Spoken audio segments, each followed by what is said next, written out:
Bueno, damos comienzo, si les parece, así podemos aprovechar bien el tiempo. Vamos a comenzar por el trabajo de Severio de León Iñaki, Barrios Mariana, Olmedo Clara, Rodríguez Silvia Natalia, Silva María Pía, Barrelos Valentina, Dávila Constanza Abril, González Marina Leonor, Amaya Palacios Daniel Felipe, Ribot Norma, Chamia María, López Ricardo, Omeño Claudia Maricel. El trabajo se titula Mujeres del Valle, Antinaco, Los Colorados, La Rioja, Cuerpos Territorios, Salud y Saberes Locales. Iñaki, que es el investigador principal, es doctor en filosofía por la Universidad del País Vasco, España. Actualmente es docente investigador en la Universidad Nacional del Chilecito, La Rioja, Argentina, socio fundador de la Fundación Manfred Max Neff, investigador asociado del Centro de Estudios Ambientales de la Universidad Austral de Chile, donde además imparte un curso en el Magíster de Desarrollo a Escala Humana y Ecológica. También es miembro de la Red Iberoamericana en Investigación en Derecho y Disciplinas Sociales. Como activista colabora en la Asamblea El Retamo de Nonogasta, La Rioja, Argentina. Le damos la bienvenida y le cedemos la palabra para que comiencen a exponer su trabajo. Bien, muchas gracias. Vamos a presentar al menos los estudios preliminares de un proyecto de investigación titulado Historias de vida de mujeres productoras rurales del Valle Antinaco, Los Colorados, miradas desde el sur. Principalmente nos vamos a concentrar lo que es en el objetivo 2, que es interpretar sus vínculos con el territorio.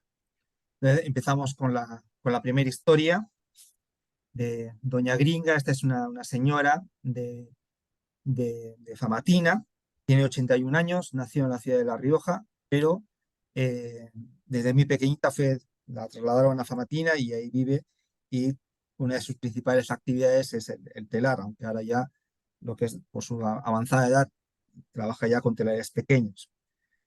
Bien, voy a ir leyendo para no explayarme demasiado. Bien, Doña Gringa Famatina. Tomando el planteo de Busconi, entendemos esos cuerpos como vehículo de comprensión de sus realidades y de definición de la territorialidad primera, territorio-cuerpo. Así los testimonios relevados brota de ruralidad, como dice Pena. Cada palabra enuncia sus vidas, sus identidades, sus trabajos, sus relaciones, los cuidados de familia, la tierra, los animales, entrelazados y encarnados en esa ruralidad. eh, Doña Gringa nos comentaba: a la par de mi marido, que él trabaja en la finca de don Alfredo, lejos yo iba a juntar vástagos, atar viñas, juntar verduras, deservar, limpiar la tierra de cultivo, verduras.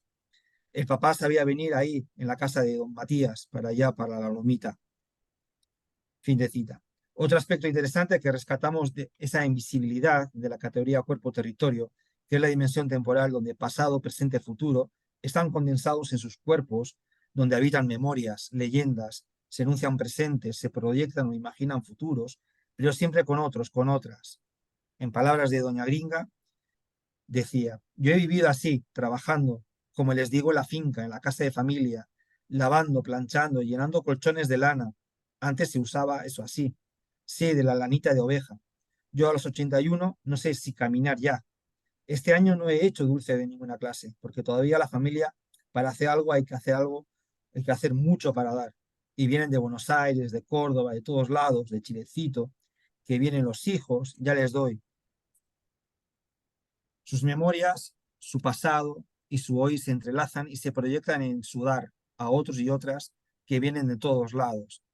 Doña Gringa tejía en telar grande, como ella nos dijo, retomando saberes y prácticas de esas otras que ya no están. Y aquí rescatamos su testimonio.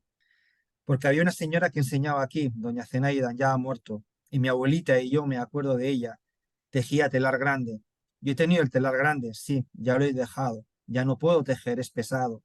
Ya es mucho para darle a esa edad mía, a las chicas, sus hijas. No quieren que haga. Hacía alforjas, ponchos, con eso alimentaba a mi hijo. Vendíamos ponchito para el pan, para tener la comida. Doña Gringa cuida a su hermano, ya mayor, que le han cortado una pierna por la diabetes. Ha cuidado a sus hermanos, hijos, hijas, 11 total. y un montón de nietos y nietas. Trabajó en el campo, en las tareas domésticas y en un negocio familiar de mercadería diversa. Hace telares que aprendió de su abuela y de doña Zenaida Barrio. Ha transmitido su saber del telar en talleres que ha dictado en Famatina a mujeres. Segunda historia de vida, Ramona, también de Famatina. La vida de Ramona es un ejemplo de la interconexión entre las mujeres y la naturaleza. Ramona es una mujer que ha vivido una vida de trabajo y esfuerzo en el campo, cultivando y criando animales. Ha sufrido muchas necesidades. Contaba que desde pequeña dormía en un colchón de cuero de oveja y sus padres eran muy pobres. Pero también ha desarrollado un profundo amor por la tierra y por la naturaleza. Se describe como una mujer feliz y agradecida por su vida, sin una perspectiva crítica respecto a la situación de las mujeres ni respecto al cuerpo como territorio a defender de la expropiación patriarcal. La defensa de Ramona del agua y de la naturaleza se enmarca en su visión de la vida. Para Ramona, el agua y la naturaleza son esenciales para la vida y por lo tanto deben ser protegidos. Su oposición a la minería a cielo abierto es una expresión de preocupación por el impacto de esta actividad en el medio ambiente. Fue una de las mujeres vecinas de Famatina, protagonista en la lucha presente en los cortes, cocinando para la gente, en contra de las mineras que pretendían la explotación del Famatina. Dijo: no queremos que nuestros campos sean destrozados, se morirán nuestros animales. Continuó diciendo Ramona: ¿a usted le gustaría que un piojoso se adueñe de su cama? Es lo mismo. Seguimos con otra historia. Patricia de Chilecito Guanchín. La vida de Patricio en el ámbito rural refleja una concepción del territorio sustento de y para la vida, no solo por lo que el mismo monte provee para la reproducción de la vida, sino por los vínculos entre los habitantes con el mundo naturaleza, relaciones de interdependencia, formas de vida sostenidas por sus vínculos interpersonales de cooperación, pero que no por eso están exceptuados de la división sexual del trabajo y de las tareas de cuidado, es decir, la explotación de la división desigual del trabajo y la separación entre la producción y la reproducción de lo social. Cita de Svampa. Patricia nació entre las cabras y a lo largo de su relato, en las diferentes etapas de su vida, va marcando ese vínculo. Nací en las cabras y me crié en las cabras, nos dice Patricia. Primero las tareas de la casa durante su niñez con su mamá y su papá, en su mayoría vinculadas con la crianza y cuidado de las cabras en sus diferentes ciclos de vida, y la recolección de yuyos. Y luego ella, junto a su pareja, también tuvieron cabras para autoconsumo, para vender o trocar y criar a sus hijos, al igual que sus padres lo hicieron con ella y sus hermanos. Los saberes vinculados a la crianza de las cabras y adquiridos por Patricia como modo de vida experiencia durante su infancia fueron fundamentales para la continuidad del sustento de la economía familiar durante su adolescencia y adultez.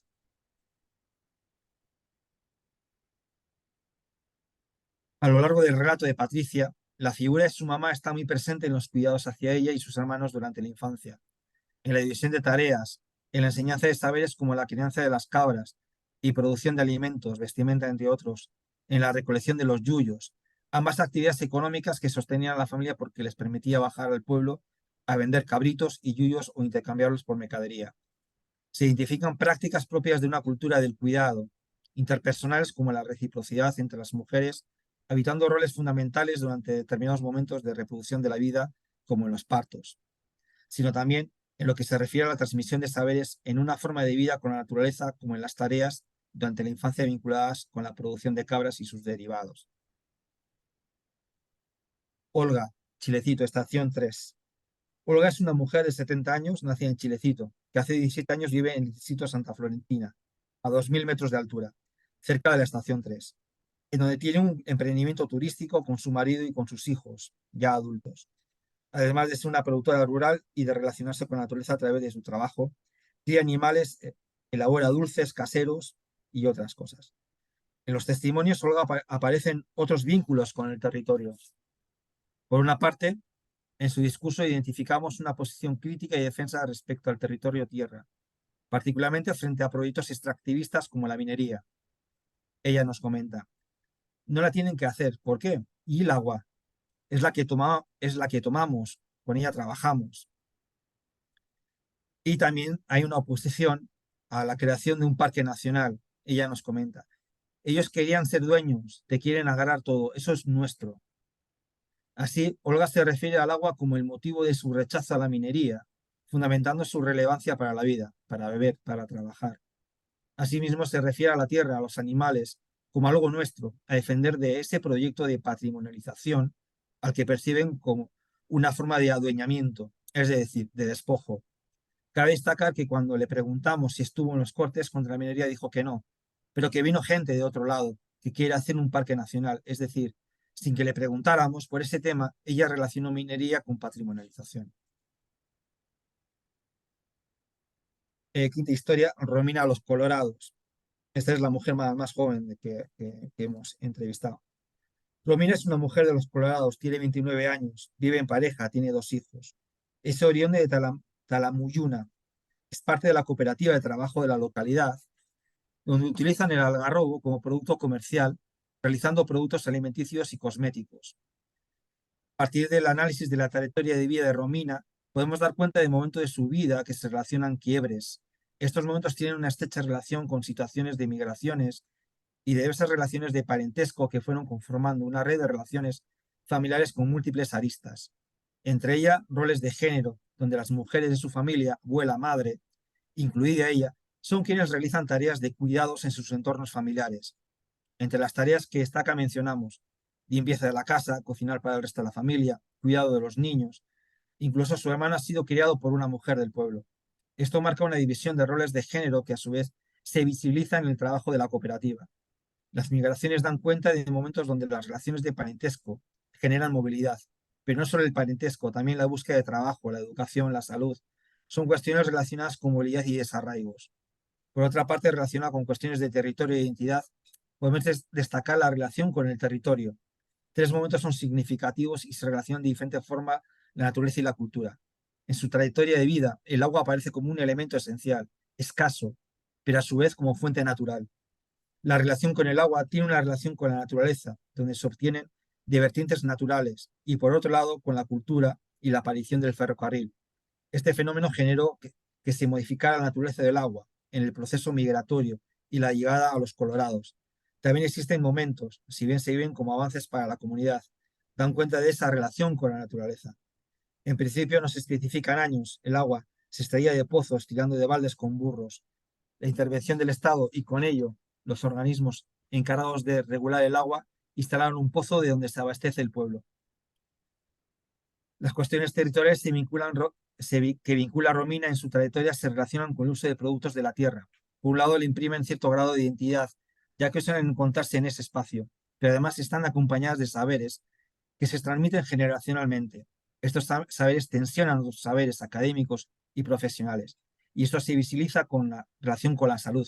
Más allá de contar con productos medicinales, comerciales y químicos, se utilizan elementos de la naturaleza, y ella nos comenta. Remedios caseros, el palo azul, la tala, la tuca, se usan muchas cosas todavía. Por ejemplo, el agua de Tusca la sigue usando hoy en día para los riñones, para las piedritas. La Tusca desinflama todo. Hervir la Tusca, la dejas reposar, la echas en una botella y la vas tomando por agua. Sexta historia y última, Alicia también de los Colorados. Alicia Perafán es una mujer que vive en los Colorados a 35 kilómetros de Pazquía, dentro del departamento de Independencia. Tiene 45 años, nació en un puesto y allí vivió entre varios puestos en función de las lluvias. Uno de ellos, el Totoral, estaba al pie del cerro. Siempre ha vivido en los Colorados, primero en puestos y posteriormente en la población. Parte de su infancia vivió en varios puestos en función de las lluvias.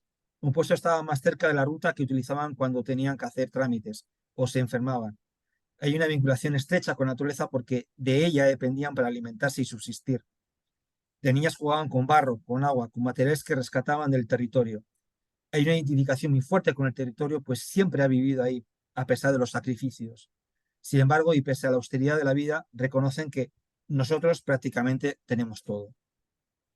Hay una vinculación también estrecha con los algarrobos. Ella nos comentaba, sí, a nosotros nos duele mucho cuando tocan a un árbol. El arbolito es lo más protegido acá en la zona. De ahí el proyecto que tienen para la reforestación del algarrobo que ofrece alimentación, también es un protector de los vientos. Bien, a modo de conclusión, en base a las entrevistas realizadas, hay una ética del cuidado implícita transmitida desde la familia, sobre todo el lado materno y la sociedad. Saberes y prácticas muy vinculados al territorio. El cuidado de estas mujeres ha consistido en cuidar a sus familias y al propio territorio, donde la vinculación es muy fuerte al considerar una fuente de vida. En este sentido, podemos percibir una cosmovisión de carácter biocéntrica, centrada en la vida, vida que les es dada por el mismo territorio. De ahí su defensa, que adquiere un carácter ontológico. No es defender una idea, sino el propio ser que engloba a estas mujeres y a la naturaleza misma. Defender el territorio es defender la vida misma. Muchísimas gracias. Muchas gracias, Iñaki. Bueno, y al trabajo presentado, excelente, las experiencias maravillosas. Comentamos al comienzo, ahora que se sumó Fabi, le comentamos, vamos a hacer la presentación de los trabajos y una vez finalizados hacemos el intercambio, las preguntas y socializamos un poco los puntos de vista, si les parece. En segundo lugar, luego de Iñaki, está el trabajo de Carlis, bueno, junto con su equipo. Comento un poco el trabajo no, los integrantes, la titulación y ya te cedo la palabra, Carlis, así puedes comentarlo. Carlis Mariela Werner Contreras, Rodrigo Eduardo Márquez Reyes y Daniela Elisa Águila Bustamante de la Universidad de los Lagos van a presentar la atención primaria de la salud, APS, y los escenarios territoriales de multimorbilidad a escala local. Los casos de Osorno y Castro en la región de los lagos, desde el 2019 al 2023. Carlis Mariela Werner Contreras es académica de la Universidad de los Lagos, Chile, fonoaudióloga de la Universidad Austral de Chile, con 8 años de experiencia en la docencia universitaria, magíster en neuropsicología, ha participado como investigadora principal, como co-investigadora, desde el año 2018 en adelante. Y le cedo la palabra, así puede presentar su trabajo. Gracias. Bueno, voy a presentar pantalla completa. Ya. Bueno, dentro de este séptimo ciclo de encuentros, ya vamos a iniciar este segundo tema que tiene como título la atención primaria en salud y los escenarios territoriales de multimorbilidad. La atención primaria de salud acá en Chile se conoce como una alternativa de atención sanitaria dentro de espacios públicos, ¿ya? Que específicamente se atiende a la población urbana y rural, pero más que nada en cuanto a los espacios rurales en comunas de nuestro territorio chileno, ¿ya? El equipo investigativo está conformado por Daniela Águila, que es nuestra colaboradora en la provincia de Chiloé, específicamente en Castro. Rodrigo Márquez, del Departamento de Ciencias Sociales de la Universidad de los Lagos, y ¿quién les habla? Del Departamento de Salud de la Universidad de los Lagos, ¿ya? El problema que se detectó en un principio se focalizó específicamente en cuanto a que el 5 de mayo del 2023 se dio fin a la emergencia sanitaria dada por el alto contagio del SARS-CoV-2, pero sus secuelas en nuestra población aún están presentes, ¿ya?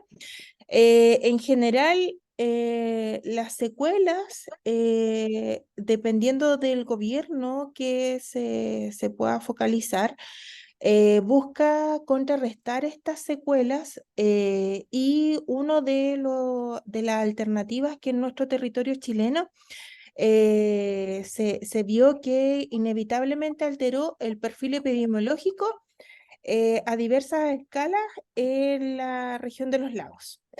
Entonces, acá, por ejemplo, en esta cartografía visualizamos el mapa que indica a la comuna de Osorno, específicamente la situación de enero 2021, en donde en los espacios que podemos detectar el color rojo había una alta concentración de pacientes con el diagnóstico COVID. Y se fijan que el alto contagio está dado sobre todo en la zona hacia el este, ¿ya? Porque lo que visualizamos hacia el otro lado, digamos, lo que está en la entrada hacia el oeste, perdón, aquí está el oeste y acá el este. Entonces, hacia esta entrada podemos nosotros ver el espacio que mira más hacia Argentina, ¿ya?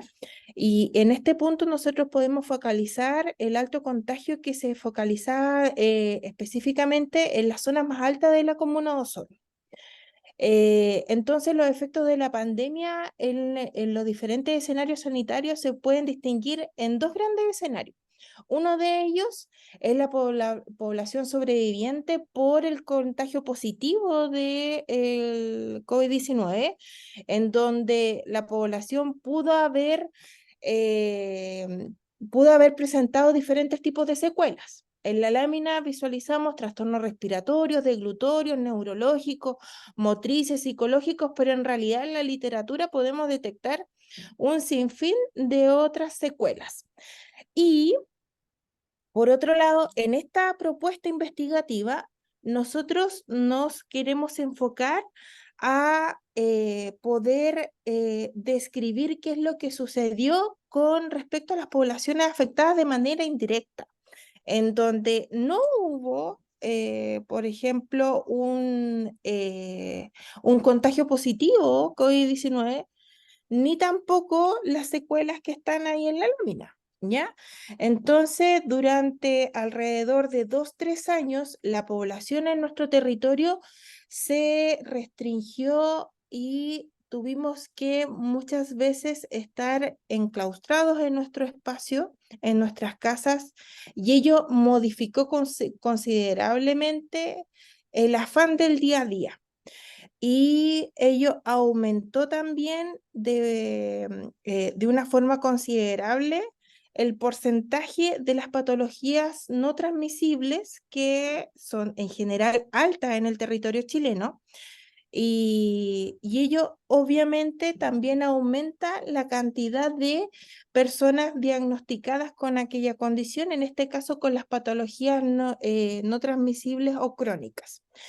Si esto, por ejemplo, lo relacionamos con antecedentes del territorio chileno, el último registro formal que tenemos está dado desde el 2017 en la encuesta nacional de salud, en donde de la población que podemos encontrar en ese entonces, una población de entre 17 millones aproximadamente, podemos encontrar que el 27,6% de la población chilena presenta el diagnóstico de hipertensión, y también el 46% presenta el diagnóstico de dislipidemia.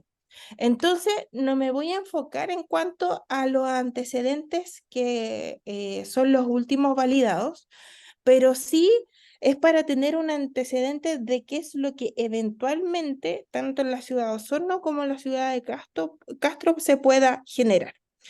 Entonces, ante este complejo escenario sanitario y social que produjo la pandemia, altera ello de manera permanente las condiciones sociales y epidemiológicas de las poblaciones.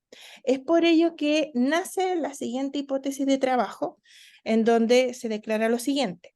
Bajo este contexto, los programas crónicos de salud vienen a alterar su dinámica asistencial por un periodo de alrededor de 3 años, lo cual afectó de manera significativa las condiciones patológicas de base de gran parte de los usuarios, elevando de una forma los indicadores de multimorbilidad en la región de los lagos en el periodo de 2019 al 2023. Entonces, aquí se desprenden los objetivos de investigación, en donde el que está en la zona medial corresponde al objetivo general, en donde se busca demostrar el impacto generado por esta pandemia, específicamente en la ciudad de Osorno y en la ciudad de Castro.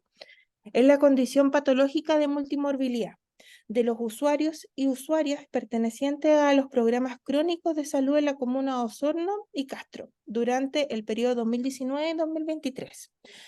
Se busca que se obtengan los datos de estos pacientes, todo condicionado a la aprobación de un comité ético científico acreditado, por cierto, Entonces se van a obtener los datos de los pacientes que están inscritos en el programa ESICEP, que es una alternativa de atención en la atención primaria.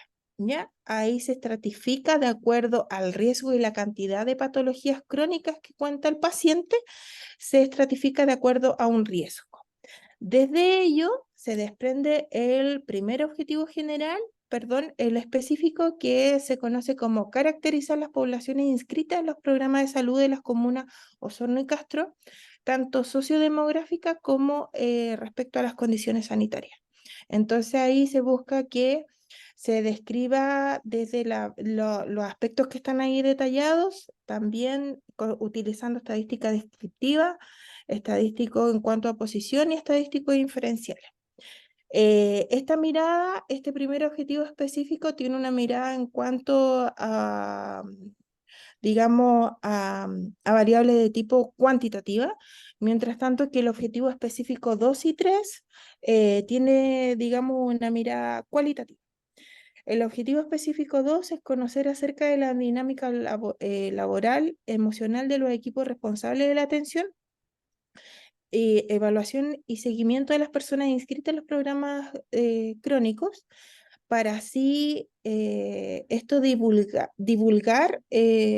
todas estas diferentes experiencias de los diferentes profesionales de salud, tanto en la comuna de Osorno como en la comuna de Castro. Y por último, el objetivo específico 3 es rescatar las experiencias y testimonios de los aprendizajes de las personas que están inscritas en este programa. Entonces, se busca que, por un lado, tengamos la mirada de los pacientes o usuarios y usuarias, la mirada del equipo profesional y, por cierto, la caracterización de todos los pacientes que están inscritos en estos programas. Este es un estudio mixto en donde respecto al primer objetivo específico tienen que cumplir con ciertos criterios de inclusión, que en este caso son personas desde 20 a 80 años, personas que presenten enfermedades crónicas y personas que se encuentren inscritas en el programa crónicos. Y los criterios de exclusión son los que están ahí proyectados en la lámina que cada uno de ustedes puede ver. Respecto a las condiciones de nuestro territorio, aquí también nuevamente visualizamos una cartografía de la comuna de Osorno, en donde, de acuerdo a la simbología, acá podemos detectar en dónde están insertos los espacios de atención primaria. Nosotros tenemos en esta ciudad 5 espacios de atención primaria y finalmente la simbología asociada al color morado, podemos ver la población que presenta 65 años o más. Mientras tanto, la simbología asociada al color calipso corresponde a la población infantil entre 0 y 5 años. También acá podemos ver una condición no menor que pertenece en este caso también a la comuna de Osorno, que aquí se desprende y se describe en esta cartografía la distribución del material particulado en la comuna en concreto, en donde hay una alta concentración en cuanto sobre todo en los espacios, en los territorios que están hacia la costa. ¿Ya? Aquí podemos visualizar el Cefam Rahue Alto, el Cefam Quinto Centenario, Cefam Pampalegre, en donde aquí la población está expuesta sobre todo en el periodo de invierno a altas concentraciones de materia particulado 2.5. También en relación a la alta, digamos, a la alta concentración del material particulado, otro antecedente de la comuna de Osorno se suma acá la distribución de los casos de época en la comuna, que también tiene una concentración no menor respecto a que en este mismo espacio se visualizaba la alta concentración de material particulado y aquí también se aumentan las tasas respecto a la enfermedad pulmonar obstructiva crónica, específicamente un estudio realizado el 2018, hace algún tiempo atrás. Y también voy a mostrar el último antecedente de la comuna de Osorno, en donde se detalla la distribución espacial de los casos de tuberculosis, en donde, sobre todo en los hexágonos que visualizamos el color rojo, hay una alta concentración de estos casos. Por cierto, les comento que esta propuesta investigativa está recién iniciándose. Se envió la propuesta para que sea evaluada y eventualmente aprobada por comité ético científico. La semana pasada obtuvimos la aprobación por medio de la iniciativa de la Universidad de los Lagos. Así es que ya desde el próximo año en adelante se va a ejecutar lo comentado en esta oportunidad. Así es que por su atención, muchísimas gracias.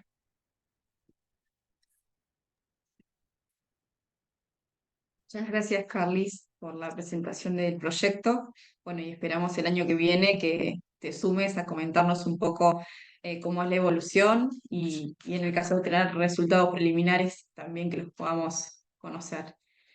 Bueno, vamos a continuar con Fabiana. Eh, Fabiana va a presentar el trabajo Luchas de mujeres y diversidades indígenas contra múltiples violencias. Fabiana Parra es filósofa del sur, doctora, profesora y licenciada en filosofía, es docente e investigadora en la Universidad Nacional de La Plata, Argentina, becaria postdoctoral en el Centro Nacional de Investigaciones en Ciencia y Tecnología, CONICET, Argentina, directora del proyecto de extensión Cuestionarlo todo para retejernos de otro modo, filosofía y feminismos con mujeres privadas de su libertad en la cárcel número 33 de La Plata.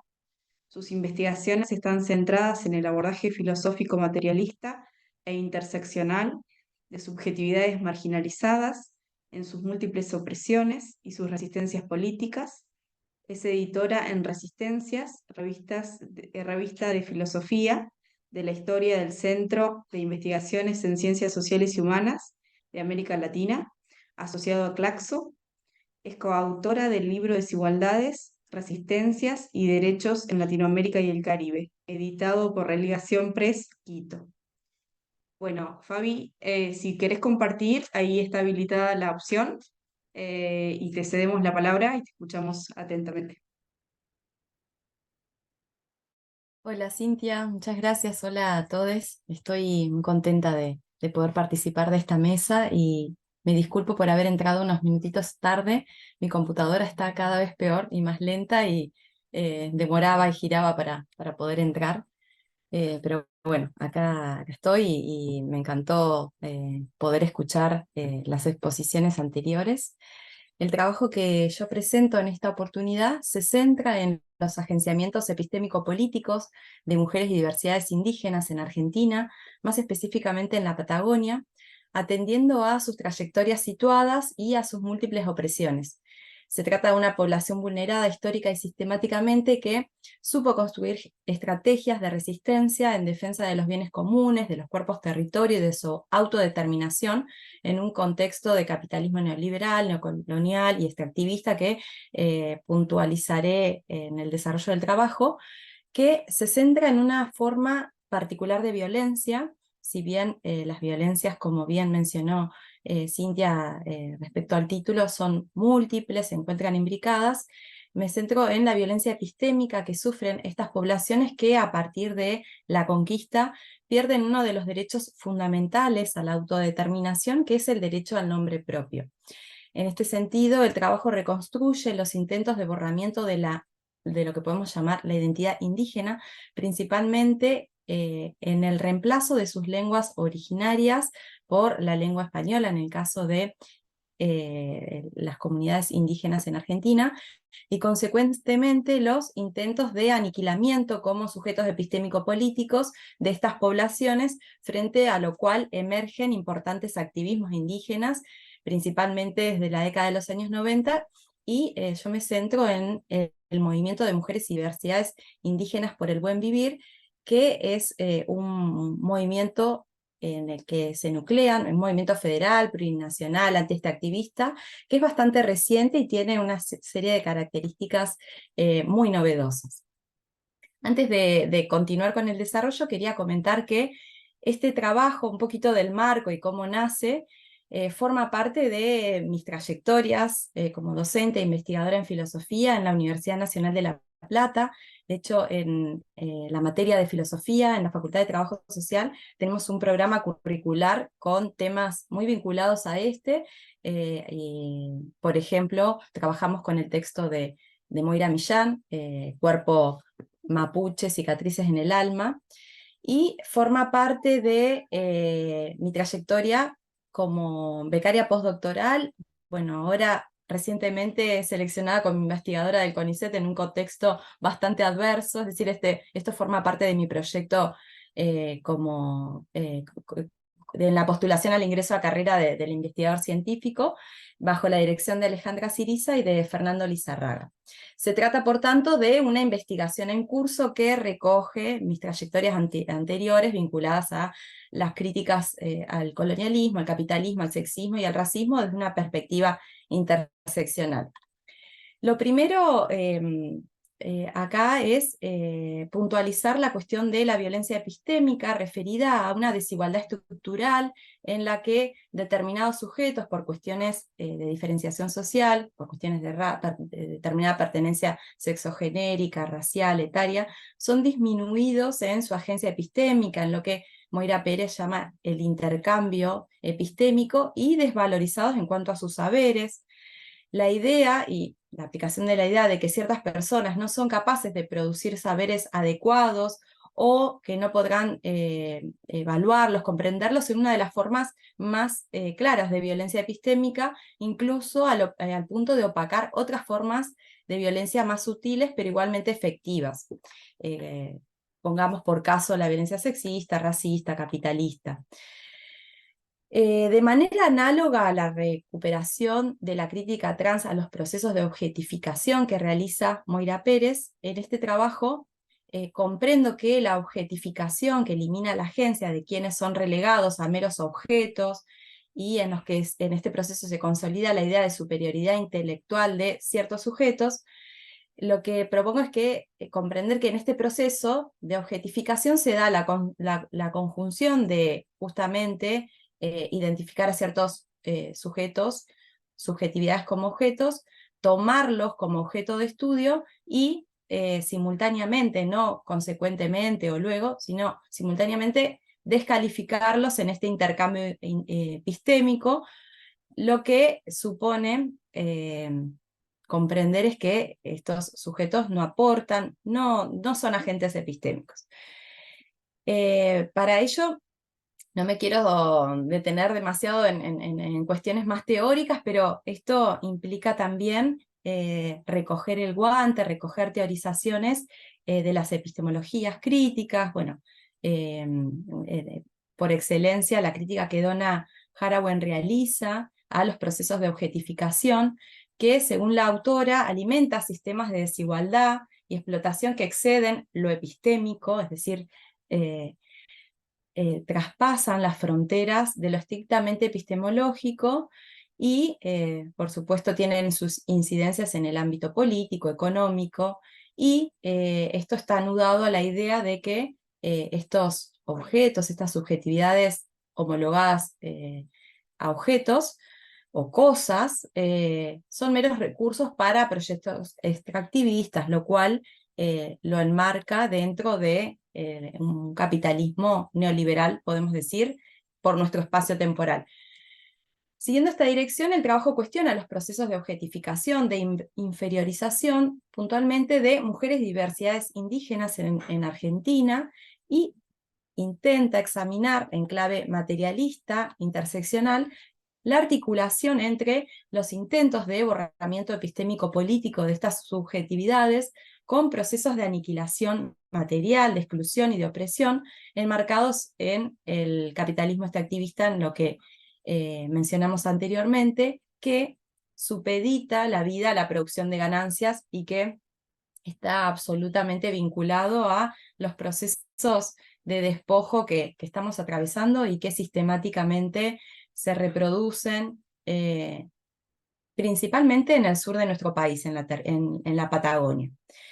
Y en relación con lo anterior, en el trabajo parto de una concepción epistemológica materialista e interseccional que atiende a los efectos que ha tenido la persecución e intentos de exterminio de determinados sujetos, en este caso las comunidades indígenas, que en términos epistémicos se materializa en la marginalización de sus puntos de vista, saberes y perspectivas estructuradas bajo lógicas no dicotómicas, jerárquicas y binarias, y que por ello son descalificadas en el intercambio epistémico en un rango inferior al del conocimiento estrictamente científico. En este sentido, para Ramón Grosfoguel, esto implica hablar de extractivismo epistémico, esto es la explotación no reconocida de los recursos epistémicos de comunidades marginadas. Esto implica destacar la conexión entre extractivismo epistémico, extractivismo físico o material, y extractivismo económico. Cada una de estas formas se sustentan en una actitud de cosificación y destrucción producida en nuestra subjetividad y en las relaciones de poder por la civilización capitalista patriarcal, occidentalocéntrica, cristianocéntrica, dice Ramón Grosfoguel, en el marco de la modernidad-colonialidad. Las prácticas extractivistas transforman en este marco los conocimientos, las formas de existencia humana, las formas de vida no humanas y lo que existe en nuestro entorno ecológico en objetos por instrumentalizar, por utilizar, con el propósito de extraerlos, explotarlos para beneficio propio, sin importar las consecuencias destructivas que dicha actividad pueda tener sobre otros seres, humanos y no humanos, por supuesto. En los procesos de extractivismo epistémico, entonces, existe una idea del valor de aquellos conocimientos, pero no del valor, los derechos o la dignidad de quienes los produjeron. Esto, por supuesto, tiene vínculos frondosísimos en toda la línea de los marxismos latinoamericanos, en las relaciones entre marxismo y teoría anticolonial.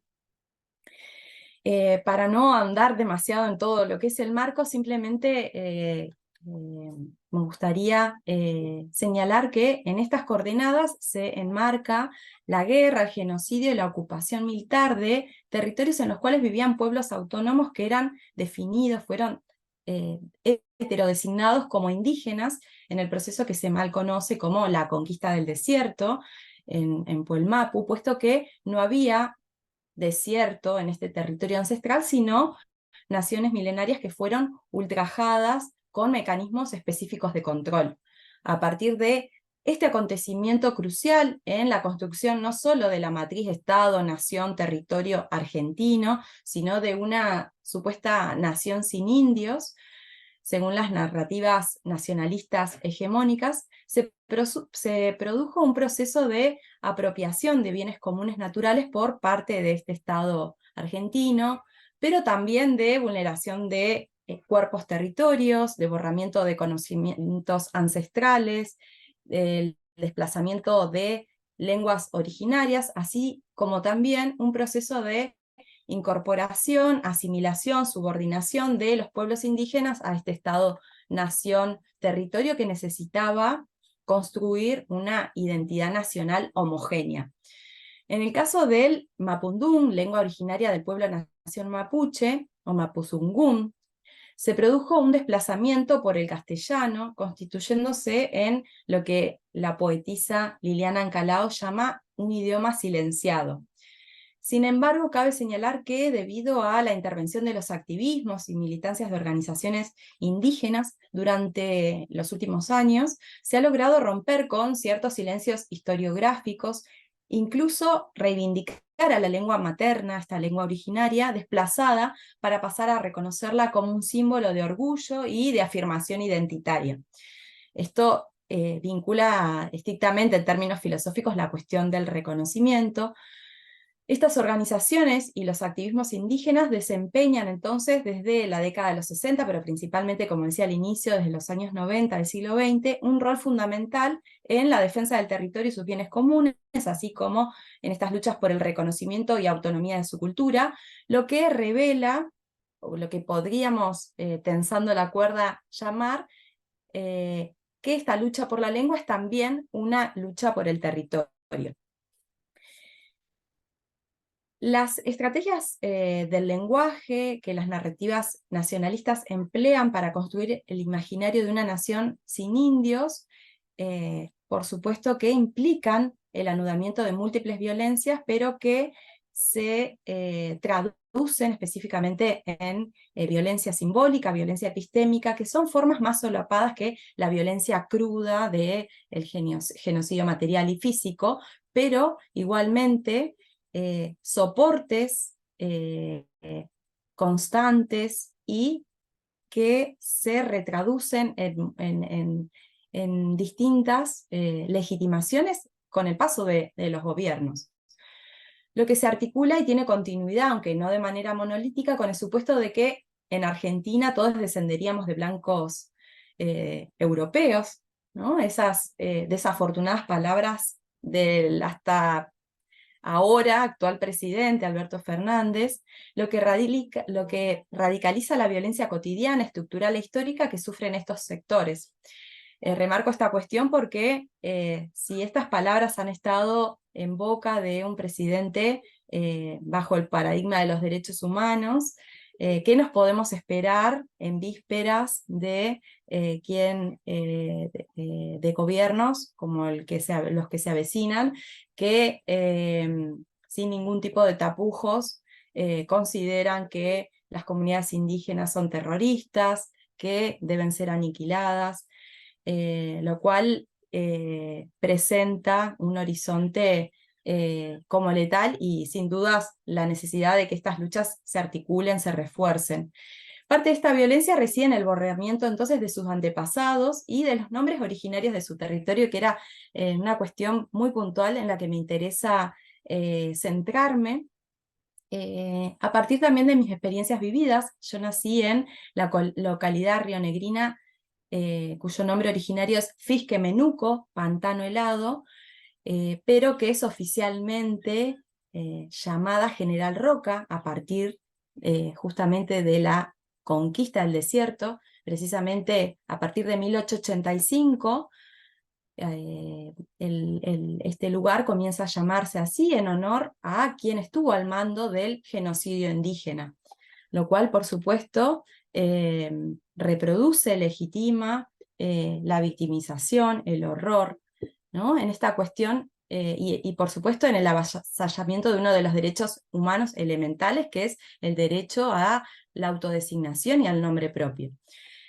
Ahora bien, en lo que respecta específicamente a las experiencias de mujeres y diversidades indígenas, las violencias se intensifican de maneras diferenciables por el entrecruzamiento simultáneo y co-constitutivo entre despojo capitalista, violencia de género, violencia sexual, la pertenencia geopolítica y étnica, la barrera idiomática, lo que reproduce subsidiariamente el borramiento de su agenciamiento epistémico, esto es la pérdida de conocimientos ancestrales, de su visión del mundo, la vida, el territorio, de la lengua materna, y con ello de sus linajes lingüísticos, solo por mencionar algunas de sus experiencias de opresión. No obstante, las experiencias de mujeres y diversidades indígenas, además de ser dinámicas, están signadas por experiencias de luchas y de resistencias. En este sentido, contra las narrativas esencialistas y la historiografía oficial que representan a las indias, entre muchas comillas, como sumisas y pasibles de ser dominadas, ha sido y es fundamental visibilizar el lugar de estas como lideresas, guerreras, huaychafes, de importantes procesos políticos.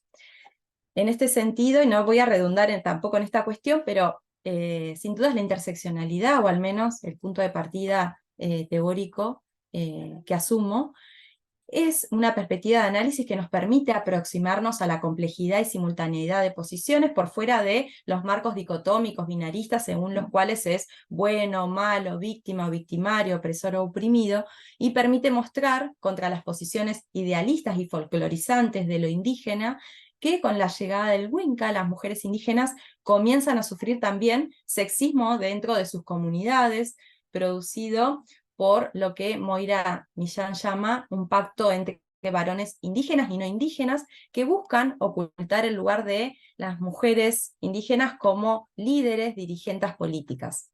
Este silencio historiográfico, al decir de Diana Lentón, y sintomático, se manifiesta también en la pérdida de conocimientos valiosísimos de las mujeres indígenas, como por ejemplo el uso de plantas medicinales para la anticoncepción, la preparación para la menstruación y la menopausia, entre muchos otros. Y frente a estos procesos de borramiento, epistémico-político principalmente, emerge y se destaca la propuesta de hacer memoria desde nuestras raíces. Es una propuesta que nace del movimiento de mujeres y diversidades indígenas a través de la recuperación de narrativas locales, marginalizadas en la historiografía canónica, la cual se constituye sin dudas en un antecedente importantísimo para otros colectivos y nucleamientos de mujeres indígenas. En este sentido, bueno, en mi trabajo recupero los aportes de investigaciones centradas en la participación política de mujeres indígenas, puesto que éstas se erigen como bastiones para el resurgimiento de las luchas territoriales en la Nor-Patagonia desde mediados de la década de los años 90 del siglo XX. En esto recupero principalmente trabajos de una querida colega y amiga que es Suyay García Gualda, que está también en este encuentro. Estas contribuciones académicas y activistas locales posibilitan identificar y visibilizar los efectos negativos que la conquista tuvo y tiene hasta nuestros días sobre las condiciones de vida de los pueblos indígenas y en particular sobre lo que en un texto con Suyay, recuperando a María Lugones, llamamos hembras colonizadas. No me voy a centrar mucho en esto, lo podemos conversar después, yendo puntualmente a la cuestión del nombre propio y para no extenderme, cualquier cosa avísame, Cintia, me puse el cronómetro, pero avísame cualquier cosa. Tenemos tiempo. Puntualmente, respecto a la cuestión del nombre propio, recupero lo que considero un punto de inflexión temporal importante, que se vincula a que las mujeres y diversidades indígenas en los últimos tiempos, protagonizando importantes procesos de lucha por el territorio, la lengua y el nombre propio, en 2019, luego de debates de frondosa trayectoria, activistas indígenas lograron que se cambiara la denominación de los encuentros nacionales de mujeres, espacios de participación política de las mujeres por excelencia desde 1985, por el de Encuentro Plurinacional de Mujeres Lesbianas, Trans, Travestis y No Binarias, desafiando los relatos universalizantes y centrados excluyentes en la experiencia vivida por una arquetípica mujer. También hay muchísimo material al respecto. Y en relación a este acontecimiento histórico, este punto de inflexión que podemos tomar en el 2019, en lo que tiene que ver con la participación política en espacios feministas, en 2017 se produce la desaparición y posterior aparición sin vida de Santiago Maldonado en contexto de represión de la Gendarmería Nacional en la provincia de Chubut, y el asesinato de Rafael Nahuel. Por estos días también en Fisque Menuco, en mis pagos, se están llevando a cabo los juicios orales para los asesinos de Rafita por parte de la prefectura naval, y esto hay que decirlo, bajo el gobierno, estando al mando Patricia Bullrich en el Ministerio de Seguridad, y como ya ha sido publicada la nómina de nuevos ministros, se sabe que Patricia Bullrich vuelve a ser la autoridad de este ministerio, con lo cual estas heridas coloniales se reabren y sangran, no cierran, y se vincula estrechamente con estas políticas que los movimientos y activismos indígenas tienen en relación a la memoria y esta vuelta a las raíces. En la misma dirección cabe decir que las demandas y resistencias en defensa del territorio se intensifican tanto como las políticas extractivistas y dan lugar a importantes irrupciones en la escena pública, como lo es el movimiento de mujeres y diversidades indígenas por el buen vivir.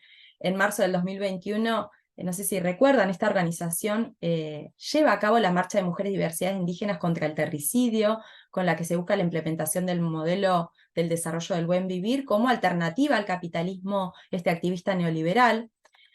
En las disputas territoriales en contextos activistas al activismo indígena con mujeres y diversidades en primera línea, no solo se denuncia la expropiación, la contaminación, el empobrecimiento de las comunidades y los territorios, sino también la forma antropocéntrica en que se entiende la relación humano-naturaleza desde esta lógica capitalista colonial moderna.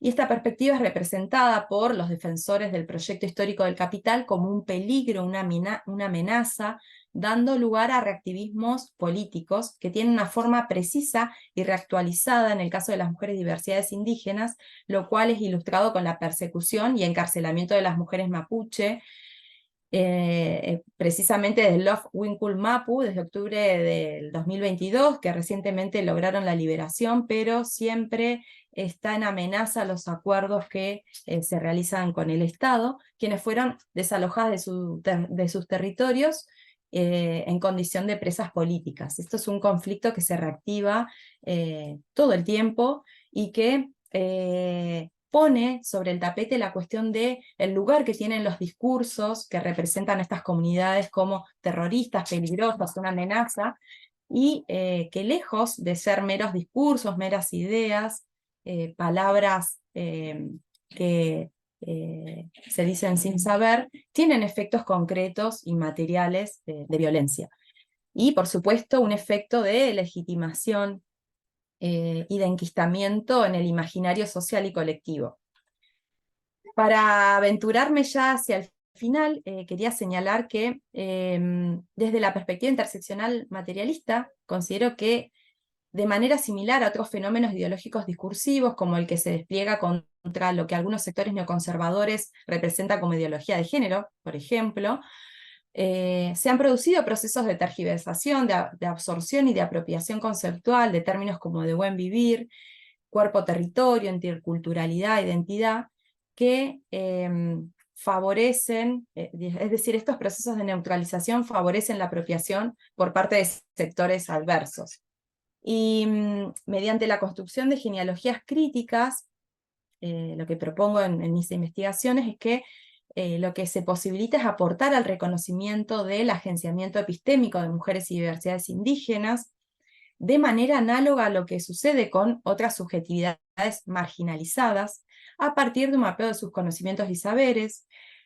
También, mediante la construcción de genealogías críticas, se aporta al reconocimiento de sus demandas de redistribución, a partir de un mapeo de sus resistencias y activismos, recuperando y profundizando la frondosa producción académica al respecto, y se contribuye al planeamiento de propuestas de trabajo cooperativo con las comunidades indígenas, y considero que frente a procesos de violencia epistémica, sus formas solapadas e imbricadas con otras, como se da, por ejemplo, con esta población, la construcción de genealogías críticas en clave interseccional es clave para mostrar la articulación inescindible entre academia y activismo en nuestro contexto local, y avanzar hacia el reconocimiento y visibilización de sus bases epistémicas políticas, la visibilización de sus experiencias de opresión, pero también de resistencias contra una imagen que las representa como meras víctimas.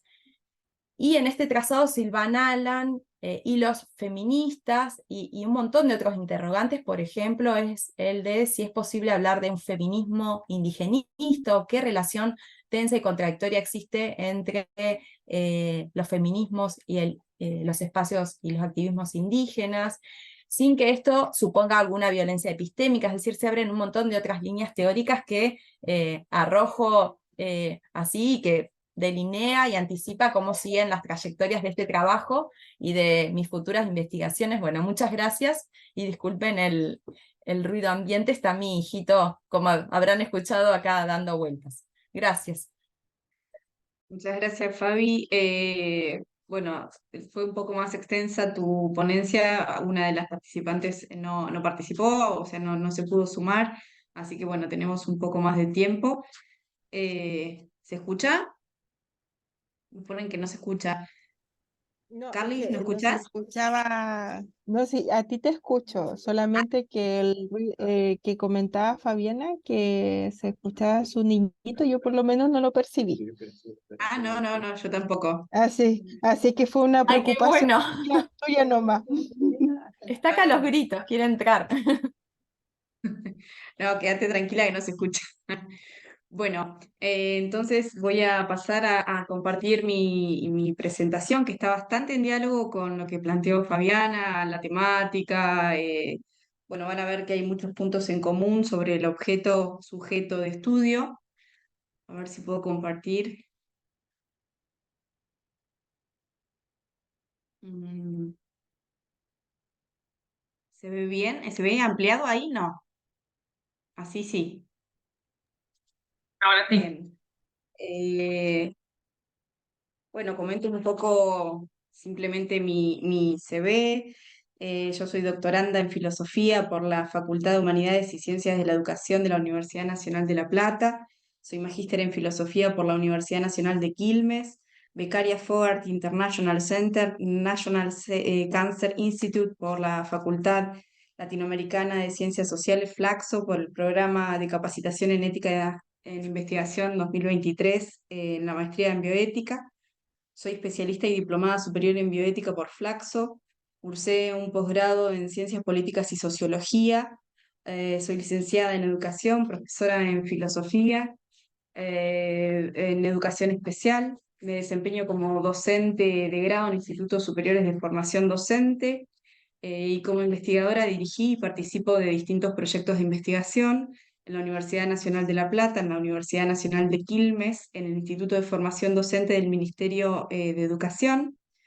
Soy ganadora del primer premio en bioética 2023 por la Fundación Jaime Roca, Argentina, este año, y autora del libro Cuerpos Territorios de las Mujeres Mapuche, Testimonios de Opresión y de Resistencia, unidad de publicaciones de Ciencias Sociales de la Universidad Nacional de Quilmes.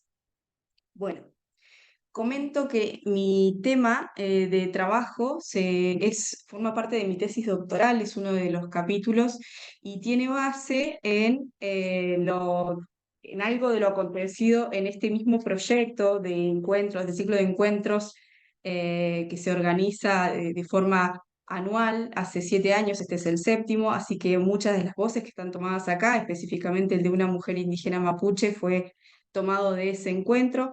Así que bueno, me parece sumamente interesante compartirlo en este nuevo encuentro. Bueno, y comentar la importancia, bueno, justamente de tomar la violencia interseccional situada en sus cuerpos territorios. Me voy a basar específicamente en las mujeres mapuche, aunque muchas de las voces que voy a tomar son del movimiento de mujeres que recién había nombrado Fabiana, que es el que nuclea a todas las comunidades indígenas de Argentina. En esta ponencia me propongo analizar la violencia interseccional sufrida por mujeres indígenas mapuche y la opresión en términos de racialización hacia los cuerpos territorios desde un enfoque decolonial. En este aspecto intentaré mostrar que las mujeres subalternas encarnan múltiples expresiones de violencia interseccional en sus cuerpos territorios. Por esto me propongo hacer una búsqueda de distintos gradientes decoloniales para reconocer y cultivar el conocimiento situado acerca de las violencias que enfrentan estas mujeres en su vida cotidiana y en su salud. Los objetivos que me propongo trabajar en esta ponencia comienzan por delimitar el concepto de interseccionalidad y articularlo con diversas narrativas de estas mujeres en relación a la precarización de sus vidas y de su salud, en vinculación a las violencias instituidas por la cultura hegemónica. En segundo orden, me propongo conocer las violencias racistas estatales a partir de lo que estas mujeres expresan en sus relatos, denuncias y experiencias singulares. Y finalmente, busco hacer visible lo invisibilizado desde las propias experiencias de resistencia y reexistencia que las mujeres expresan públicamente pero que no consigue justamente ser oído por la cultura hegemónica siguiendo a Gayatri Spivak. La metodología que empleo en esta investigación se centra en recabar información. En primer orden, bueno, es un diseño exploratorio con un enfoque fundamentalmente cualitativo que busca recabar información y datos a partir del uso de la técnica de análisis documental y tiene como eje prioritario la voz de las mujeres indígenas desde este enfoque decolonial. Realizo entonces una recopilación de testimonios sobre la experiencia vinculada a la precarización de sus vidas y de su salud. Para esto me centro en distintas fuentes. En primer lugar, lo que estas mujeres declaran en diversos documentos publicados, como por ejemplo en la página web del Movimiento de Mujeres y Diversidades Indígenas por el Buen Vivir, también en sus redes sociales personales, en sus manifiestos, conversatorios de YouTube, entrevistas y notas periodísticas, y también en las voces de dos mujeres concretas, dos mujeres particulares, que son Moira Millán y Estela Maris Molina. Moira Millán es una mujer indígena mapuche que participa mucho de los medios de comunicación, es una activista muy conocida. eh, y bueno, y tomo lo que ella ha planteado en distintos medios, canales televisivos y redes sociales. Y en cuanto a Estela Maris Molina, es la mujer indígena mapuche, no es mapuche, perdón, ella se presenta como vocera del movimiento de mujeres el año pasado, representando la visión de las mujeres en acuerdo a la temática que voy a comentar un poco en este encuentro, que es el chineo. Bien, para caracterizar en este sentido la ontología corporal de las mujeres, me interesa develar formas opresivas en las que se manifiesta esta violencia colonial, patriarcal, racista, capitalista, sexista, androcéntrica, capacitista y xenófoba. Para eso voy a usar el concepto de interseccionalidad para analizar transversalmente varias categorías, contextos, sujetos y experiencias. Me voy a basar en la crítica interseccional de esa mirada categorial, como afirma María Lugones, en la que la mujer subalterna queda ocultada y es representada por esa mujer blanca burguesa, tanto en la teoría como en la praxis política. Y el empleo, y me parece importante resaltar acá que el empleo del concepto de subalternidad, que es eje dentro del discurso y dentro de la ponencia, no es empleado de ningún modo como una disminución o una cosificación de estas poblaciones a las que voy a referirme, sino por el contrario, lo que hago es hacer uso de este concepto a partir de enfatizar esa capacidad política y contrahegemónica que sirve a estas comunidades para poder construir formas válidas de resistencia. Y es el punto de partida desde el cual hay que reconocer la situación en la que se encuentran para poder justamente eh, considerar la importancia que tienen estas luchas contrahegemónicas. Reivindico en este sentido el concepto de interseccionalidad a partir del empleo que establece esta noción en la incorporación de la dimensión raza, concretamente, porque tiene una importancia per se, en sí misma sirve para denunciar los conflictos de las mujeres negras y de color y posteriormente el de las mujeres indígenas, con esta inclusión de la categoría raza. También esta dimensión de la raza permite entender la taxonomía histórica a partir del rol que cumple y entender de este modo la acumulación y expansión capitalista y permite comprender asimismo la opresión que surge y sufren buena parte de estas mujeres, siguiendo a Espinosa Miñoso. Por otra parte, es interesante también ver que la categoría raza, en este sentido, es una perspectiva que comienza a ser desarrollada por distintas activistas y académicas de literatura, sociología y filosofía, y distintas pensadoras del feminismo negro y de color desde mediados de los años 70, para poder justamente responder a estas problemáticas que el feminismo hegemónico no responde para poder reivindicar desde los movimientos antirracistas el rol que cumple la raza dentro de las opresiones. Sin embargo, este es un concepto que no hay, o sea, no tiene un acuerdo en su empleo, ¿no? Hay muchas posiciones teóricas que están bastante en contra en cuanto a su empleo, y estas quejas o estas oposiciones tienen que ver con la contrapartida que implica el empleo de un concepto como el de interseccionalidad cuando se emplea de forma rígida, por ejemplo. María Luisa Femenías plantea que la contrapartida más clara del empleo de este concepto de forma rígida lleva a plantear de forma rígida y estabilizar esas relaciones en posiciones fijas y sectoriza también los movimientos sociales. Por eso es sumamente importante pensar este concepto a partir de un carácter dinámico vinculado a lo que las relaciones sociales y la complejidad de los antagonismos producen dentro de esa interacción y ese tríptico genérico de sexo, raza y clase social. Acá en este caso, bueno, hago una mención muy genérica, muy global, sobre Kimberly Crenshaw, que es quien acuña el concepto para poder de alguna forma dar corporeidad a la opresión que surgen las mujeres, que sufren las mujeres negras en el ámbito laboral y la importancia de ver cómo la cuestión racial afecta el acceso y las posibilidades de acceso a la igualdad de derechos.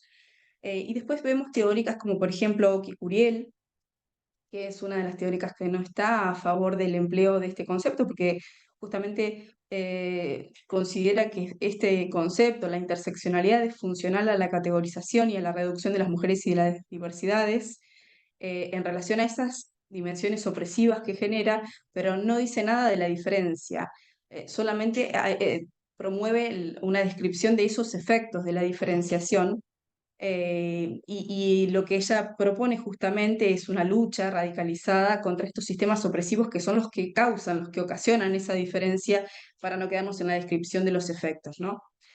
Por otra parte, bueno, tenemos teóricas como Mara Vivero Vigoya, que plantea justamente una mirada opuesta a Curiel, en la que resignifica el empleo de este concepto, la importancia que tiene a partir de tomarlo como una perspectiva teórica, metodológica, que puede dar cuenta de esa percepción cruzada, imbricada de distintas relaciones de poder que se ejecutan de forma simultánea en los cuerpos de las mujeres concretamente, de las mujeres y diversidades y también reconociendo ese potencial político del concepto para poder abordar esa consubstancialidad de las relaciones de poder que se imbrican en cada cuerpo territorio.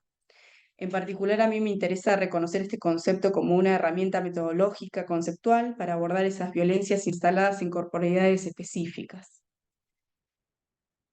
Para abordar en este sentido las opresiones y las múltiples opresiones que se ejecutan y que se incrustan en los cuerpos territorios, me parece que el concepto de interseccionalidad funciona como una herramienta heurística, que es lo que propone Nati Golubov, que incorpora a las mujeres de color e indígenas en los análisis teóricos y en el activismo político del feminismo, y en particular el objetivo o el interés que tengo en emplear esta categoría es porque no solo permite describir esas opresiones a modo de efectos, como diría Uriel, incrustadas en esos cuerpos territorios, sino también habilita la posibilidad de entenderla como una herramienta político-performativa capaz de resistir y de reexistir contra esas injerencias subalternizantes que los sistemas opresivos imprimen en esos cuerpos territorios.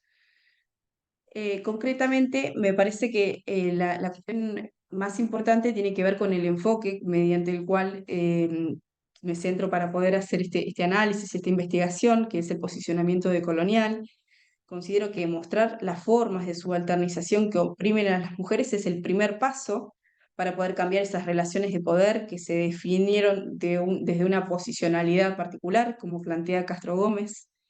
Y por otro lado, también el abordaje de la noción ontológico-corporal en el caso de las mujeres indígenas mapuche, que es en las que yo me centro, no podría nunca ser entendido si no parte justamente desde la propia trascendencia que estas mujeres le otorgan a sus cuerpos territorios en intrínseca relación a la tierra que habitan y las constituye en ese propio transcurrir.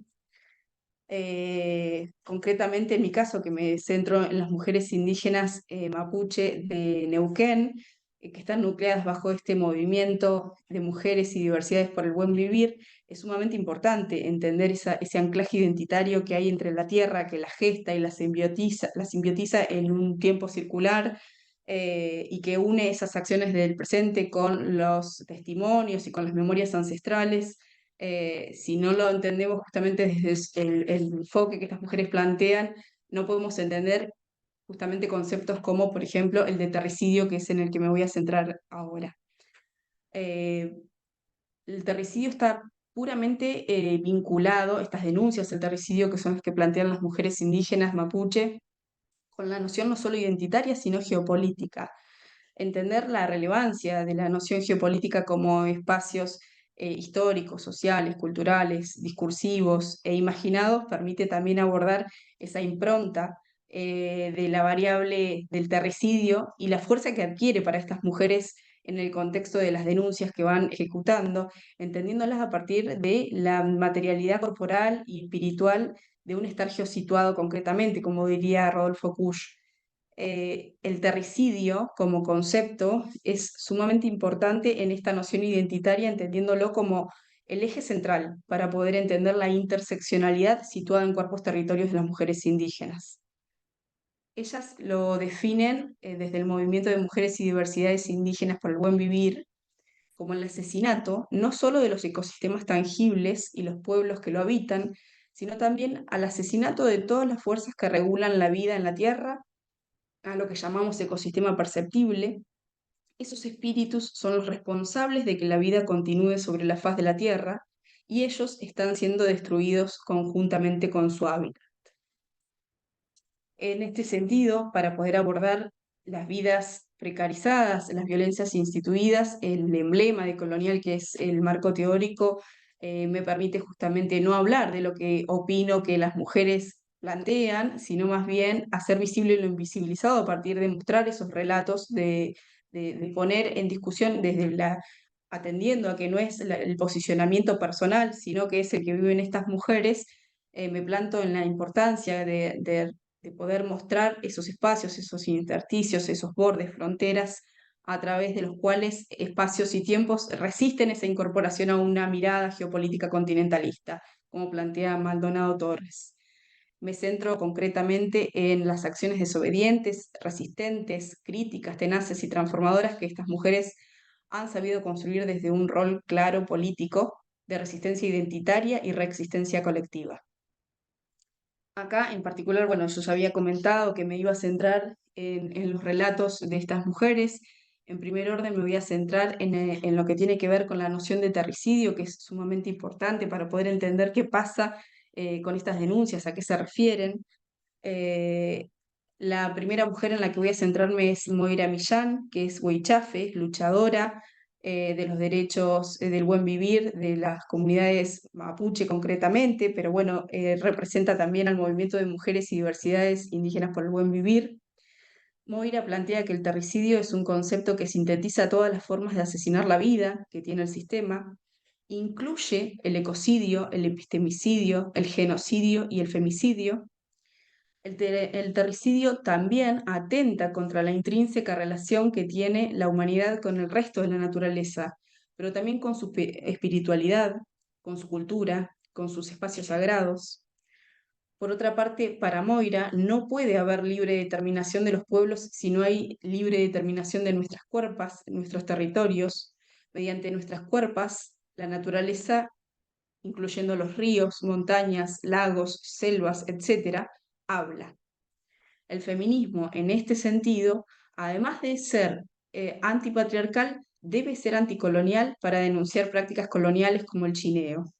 Ahora vamos a entrar específicamente en esta noción, pero me interesa dejar claro que el terricidio tiene que ser pensado como la aniquilación del tiempo y de la identidad en cuanto a lo que son las comunidades indígenas mapuche, en concreto porque la tierra es identitaria para estas comunidades porque es la que representa justamente esa circularidad temporal que les permite a estas comunidades establecer ese lazo con los ancestros y generar un diálogo hacia las acciones en cada porvenir, ¿no? Y en este sentido el tema de los partos es fundamental porque el parto en sí mismo y la placenta más concretamente cuando es enterrada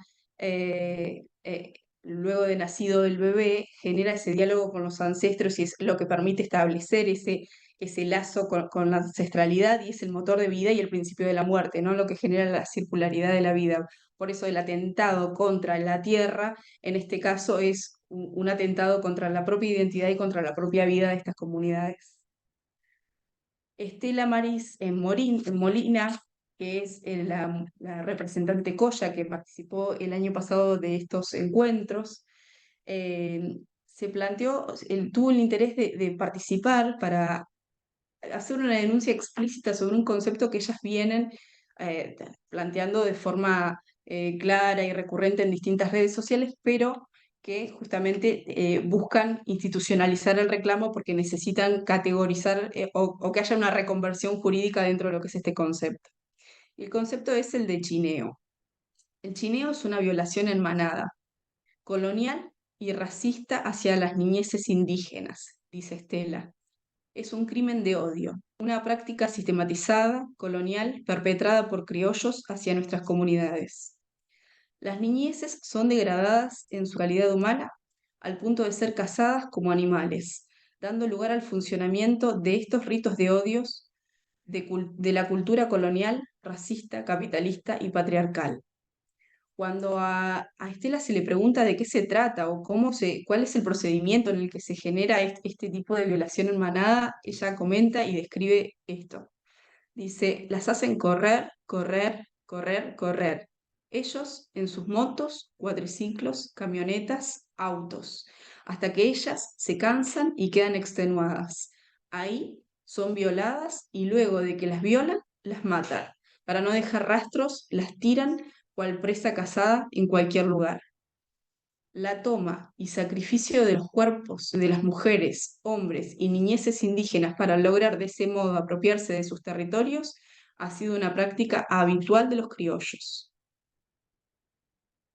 Ahora, nosotros desde nuestra cultura lo que planteamos es, bueno, ¿y por qué no lo denuncian? Ahora, la realidad es que estas denuncias existen. Moira Millán plantea que cada vez que estas comunidades intentan denunciar estas causas, estas cuestiones que ocurren, los jueces son los que inactivan las causas porque lo entienden como parte de sus ritos y de sus experiencias culturales. Entonces consideran que los blancos en todo caso están contribuyendo a un rito que es cultural y propio de estas comunidades. Las mujeres en este sentido se ven cercadas a denunciar y a visibilizarlo mediante otros medios de difusión, como por ejemplo estos encuentros, distintos audios y videos que suben a las redes sociales personales.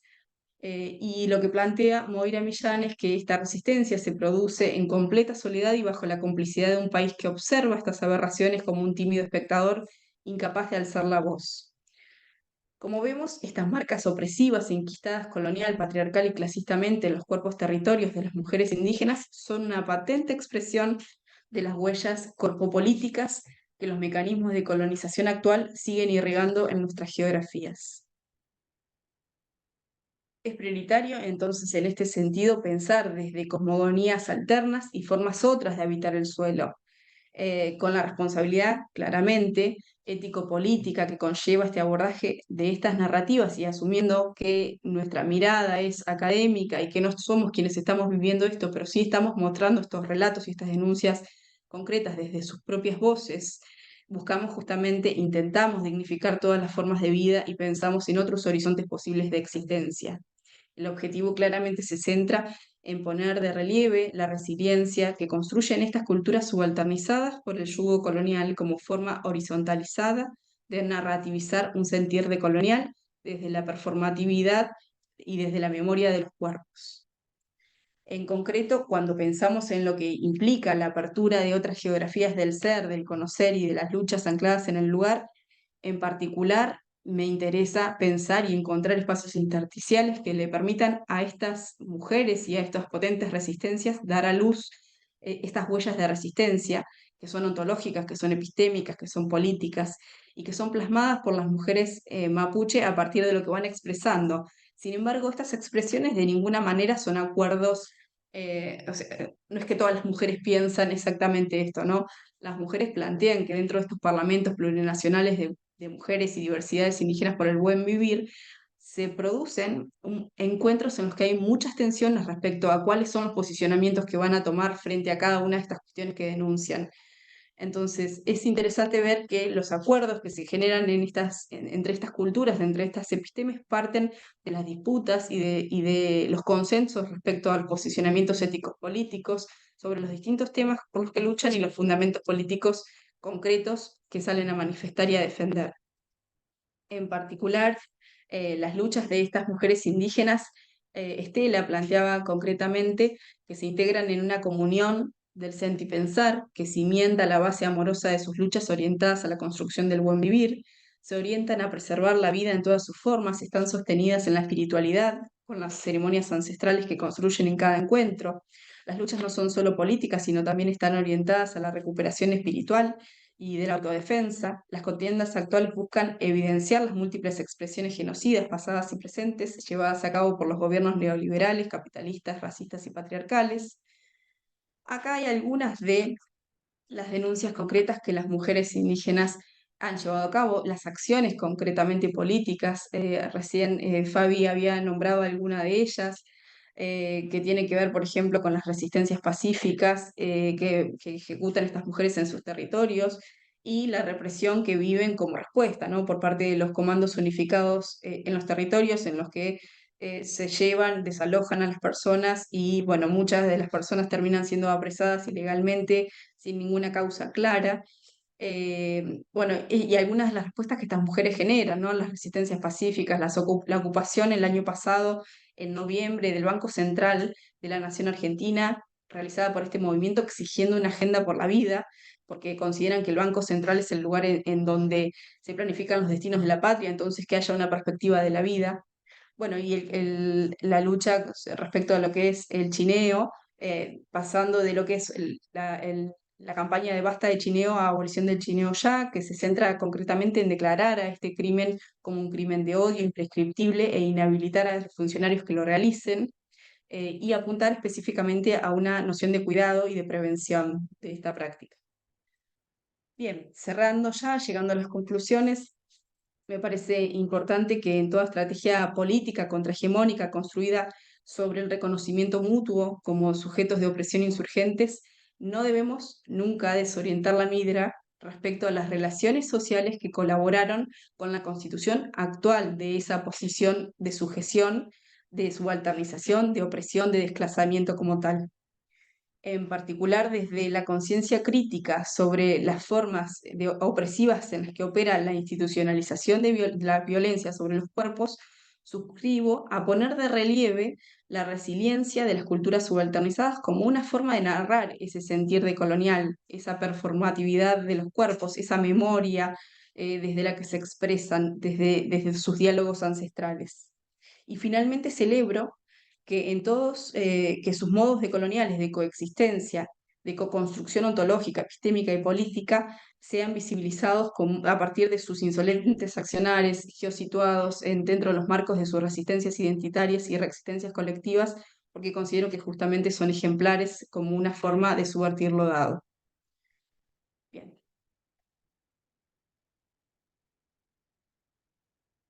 Bueno, perdón, la extensión creo que me pasó unos minutitos.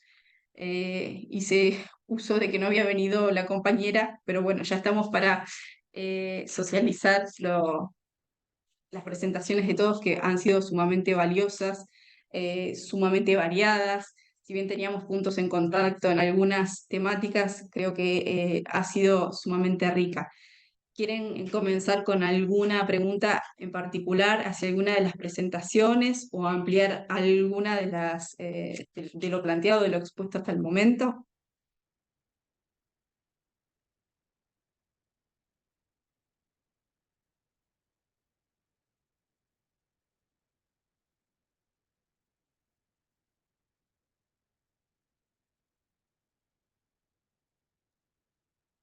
Todos procesando, me parece que estas preguntas o comentarios nos van a surgir después, ¿no? Cuando nos podamos dejar macerar todo lo que escuchamos. En mi caso, eh, agradecidísima de haber sido parte de esta mesa y escuchado sus exposiciones.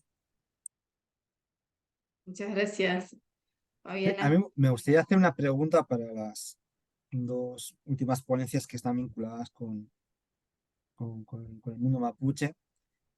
Y hay mucha diferencia entre, entre las mujeres mapuches mayores y las jóvenes. Porque yo ¿Quieres me supongo contestar que vos, igual Fabi? a las mayores si les hablas con estos conceptos de interseccionalidad, diversidad de género. No sé cómo, no sé, al menos yo viví 7 años en el sur de Chile y al menos sí que me parecía que con los mayores había, en fin, el mundo de los ancianos, de los mayores y el de los jóvenes eran dos mundos muy, muy antagónicos. No sé qué perspectiva tienen ustedes. Fabi, ¿vos querés comentar? Iñaki, y a todos, en mi humilde opinión, porque como comentaba, muchos de los aspectos que me encuentro investigando respecto al movimiento de mujeres indígenas por el buen vivir tienen un carácter exploratorio.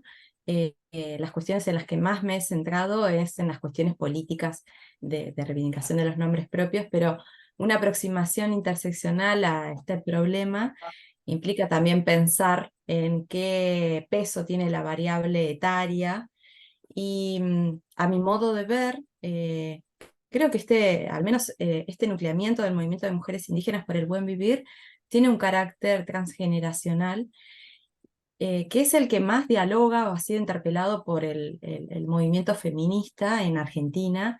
Es decir, todas estas discusiones en los encuentros plurinacionales, esta conquista de haber logrado cambiar los encuentros por encuentros plurinacionales, en reemplazo de encuentros de mujeres, como se llamaban antaño, tienen que ver con esta articulación con el feminismo y el feminismo con este carácter transgeneracional, donde en las marchas se ven abuelas, pero se ven niñas también, y el movimiento de mujeres y diversidades indígenas también comporta cualquier cosa. Decime, Cintia, si vos consideras lo mismo, pero al menos el movimiento de mujeres indígenas y diversidades indígenas, que también cambió el nombre, nuclea tanto a mujeres de más de 70 como a jovencitas y de hecho hoy que está la Machi Betiana pidiendo en la ex ESMA el respeto del convenio respecto a las cuestiones territoriales,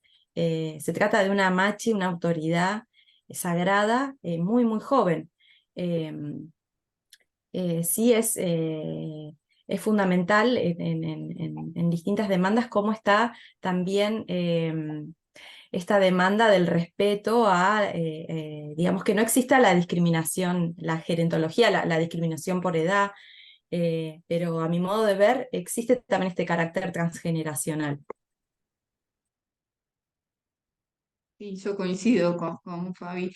Y incluso creo que lo que nuclea por ahí más a las mujeres tiene que ver con sus reivindicaciones políticas anticoloniales, más que cuestiones eventuales de edad, ¿no? El nucleamiento tiene que ver más con una cuestión de género y el posicionamiento político frente a estas cuestiones de avanzada, bueno, de la hegemonía, del neoliberalismo, del extractivismo, desde estas violaciones que se producen. Creo que son para ellas todas respuestas de esta colonialidad sobre sus cuerpos territorios. Entonces hay como una visión común de acuerdo en una lucha colectiva. Por ahí, dentro de yo lo que vengo investigando, no he visto tampoco esa segmentación etaria, eh, pero bueno, probablemente haya sido parte de otras prácticas o anteriores, ¿no? Probablemente previo a estos movimientos y estos acuerdos, que son nuevos también.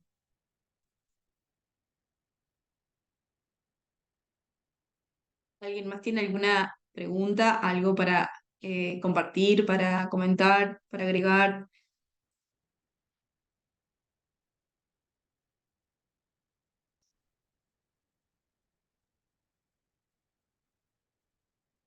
Bueno, si no hay ninguna pregunta, a mí me interesaba ahí dentro de la exposición que presentó Iñaki, bueno, junto con Silvia, eh, cómo se da o sea, ustedes comentaban que hay unas formas de vinculación dentro de lo que son esa relación entre los cuerpos territorios y la naturaleza, desde ese conocimiento situado, que se tensiona con los saberes académicos.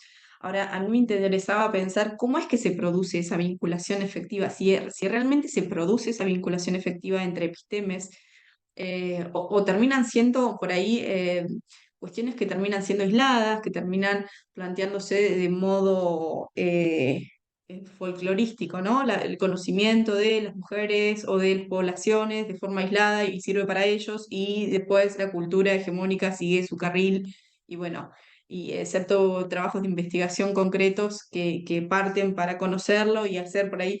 Siempre nosotros tenemos esas contradicciones, ¿no? Hasta dónde lo que estamos haciendo es válido y no son solo papers que nos permiten a nosotros hacer una carrera académica, y hasta dónde estamos aportando, ¿no? Con lo que hacemos. Entonces siempre me pregunto cuando estamos haciendo este tipo de trabajos, hasta dónde no tenemos interrogantes similares, y bueno, y cuál es su forma de pensarlos, de entenderlos, de responderlos. Bueno, Claro. mira, permiso, Iñaki. Hace un mes, menos de un mes, se realizó acá en la UNDEC, en Chilecito, un congreso de Claxo, que nosotros presentamos otro eje de esta investigación, de este proyecto, y en la misma mesa coincidió también una compañera chilena y nos preguntábamos exactamente lo mismo, exactamente lo mismo, y yo me lo cuestiono todo el tiempo, eh, ¿hasta qué punto sirve lo que hacemos para las comunidades? Yo no sé si lo tenemos resuelto o no lo tenemos resuelto, pero intentamos resolverlo. En algún punto estamos todos discutiendo lo mismo. El trabajo que realizamos nosotros, que todavía está en proceso, porque están cerrando estos proyectos, pero bueno, queda un montón de material para trabajar. La idea es terminar o finalizar realizando un material audiovisual que quede en las comunidades, que les quede a las mujeres, pero porque siempre fue un sincericidio nuestro decir, nosotros queremos visibilizar sus vidas, porque son vidas invisibilizadas, y coincidíamos mucho esto con la compañera de Chile, cómo poder mostrar, sin que sea la academia siempre el centro de todo, ¿no? Y sin negar que estamos dentro de la academia, porque ahí desde donde estamos trabajando. Pero a mí lo que me llamó mucho la atención, no sé si me voy medio de eje, con esta compañera chilena y con las ponencias de ustedes, es como más allá de los espacios y de las líneas teóricas y de las líneas que uno selecciona, como las problemáticas se van repitiendo. Eh, la resistencia de las mujeres, las luchas por el territorio, las luchas, en nuestro caso, por el agua, porque es escasa donde estamos. Otra compañera al revés, como contaba como el agua era un problema, pero las resistencias existían siempre en todos los espacios y era un eje que las atravesaba a todas las mujeres. Entonces, yo me quedé siempre pensando en eso, bueno, no estamos tan errados, no estamos tan fuera del tarro, pero sí yo me lo cuestiono todo el tiempo. ¿Para qué? ¿Por qué quiero hacer un doctorado? ¿Por qué hago una maestría? ¿Por qué? ¿A quién le doy clase? ¿Cómo le doy clase? Es como un cuestionamiento constante. Todavía no tengo la respuesta, porque si no, ya se las estaría contando. Pero bueno, es una preocupación que me parece que nos atraviesa, sobre todo los que trabajamos en estas líneas que tienen que ver con mostrar y militar desde la resistencia. Porque no lo hacemos desde una mirada pura y exclusivamente academicista y nos involucramos hasta, hasta acá. Digo, no es que no nos interesa y nos vamos y no nos importó lo que todas estas mujeres nos contaron de sus vidas. Y menos ni hablar del chineo, ni como si no nos importara, y uno realiza un paper, lo publica y ya está, como si en eso no se mezclaran subjetividades importantes, ¿no? No sé si te respondí, pero bueno, fue una preocupación que surgió y que sigue surgiendo en cada vez que presentamos temáticas relacionadas con esto. Sí, yo quisiera también complementar un poco lo que ha dicho Silvia. Es que también nosotros también tenemos como dos patas, una que está en la academia y otra que está en el territorio. Es decir, la mayoría de los que formamos parte de este proyecto de investigación también estamos en el territorio y estamos con múltiples luchas, ¿no? Y a veces, por ejemplo, con la lucha de Famatina, pues siempre se visibilizan pues algunas personas que van como de líderes, que van y que realmente, si no llega a ser por todo el apoyo que hubieran tenido del pueblo, la cuestión del Famatina no hubiera salido, no hubiera sido una resistencia, ¿no? Pero al final y al cabo son como pequeños líderes que también deben tener egos muy grandes, porque luego también asumen esa colectividad y piensan que su voz es la voz del pueblo. realmente nosotros con este proyecto queremos también mostrar que hay otras voces, que esas voces también fueron fundamentales también en lo que es en la resistencia, ¿no? Por ejemplo, en el caso de algunas mujeres, estuvieron cocinando para todas aquellas personas que estaban ahí, lo que es en los puestos, que estuvieron ahí en los cortes. Entonces, detrás de esas personas o detrás de esos lemas, ¿no? El Famatina no se toca, también hay todo un pueblo, ¿no? Y ese pueblo tiene pensamiento propio, tiene pensamiento propio.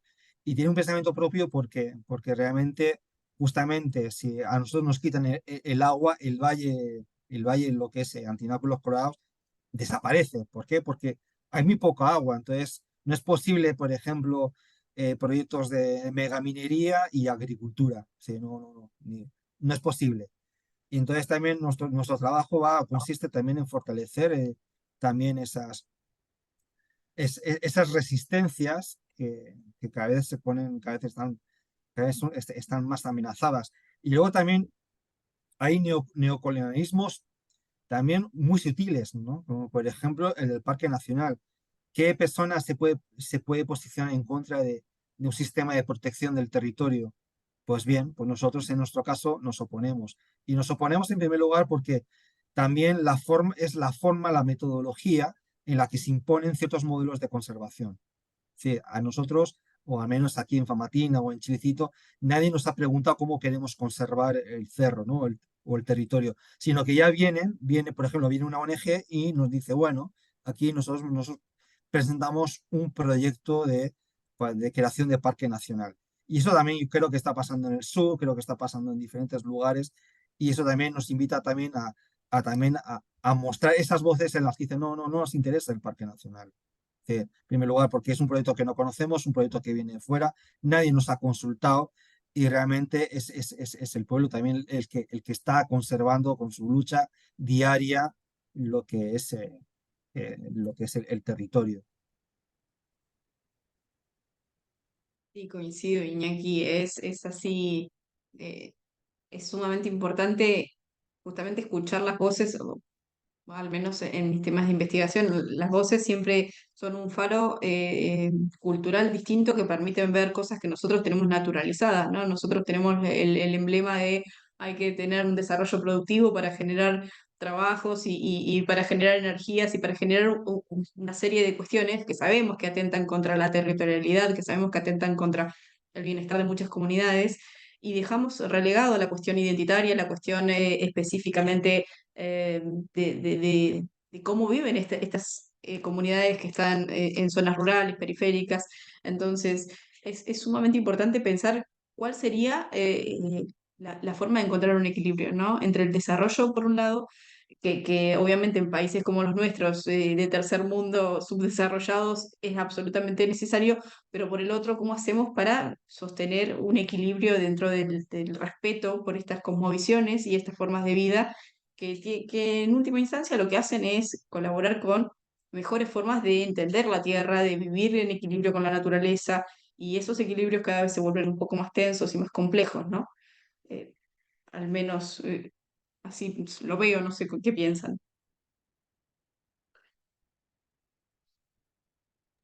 Luego también hay otro aspecto, por ejemplo, elegir una metodología cualitativa, eso también es una postura política y científica.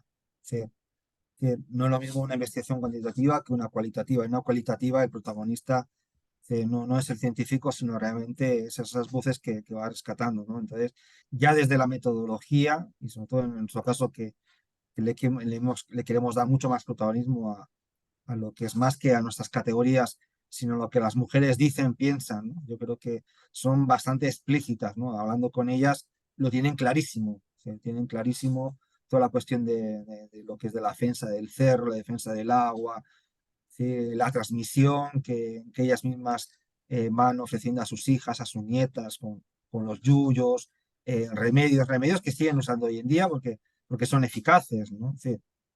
Y también eso, también, como en lugares como, por ejemplo, los Colorados. En los Colorados hasta hace 10 años no tenían luz, no tenían agua. Sí. Sí, a veces hablamos de ruralidades, pero ruralidades realmente muy, muy, muy olvidadas, ¿no? Y ahora ves que también que estas mujeres pues, han podido autoorganizarse, están haciendo reforestaciones de algarrobo, a partir del algarrobo,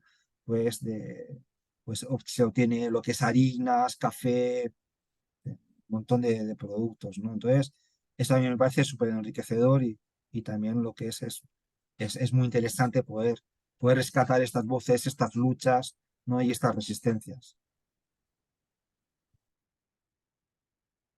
Sí, coincido, coincido.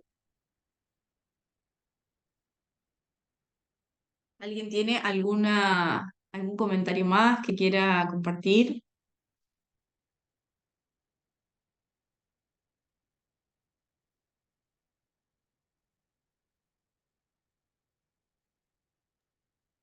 No, yo me quedo con lo interesante de escuchar como estas experiencias, pero bien variadas, porque la de Carlis va por otro lado y también súper interesante. Y digo que eh, me quedo con esto de lo variado y lo interesante de poder escucharnos, porque eh, nosotros estamos como muy solos aquí en Chilecito a veces, estamos como aislados entonces poder dar cuenta de que eh, las mismas líneas teóricas, las mismas líneas de trabajo se están trabajando en otros espacios y poder compartir las miradas me parece como muy interesante. Nos pasó hace poco acá en Chilecito y digo que trabajar en redes que podamos eh, generar, eh, porque en algún punto estas miradas siguen siendo contrahegemónicas dentro de la academia, entonces, y en estos momentos van a ser más contrahegemónicas. eh, Digo, por los años que se nos vienen encima, entonces generar redes hasta de contención me parece, ¿no? Eh, Me parece interesante. Sí, sí, totalmente. Totalmente. Gracias, Silvia. Sí, coincido también.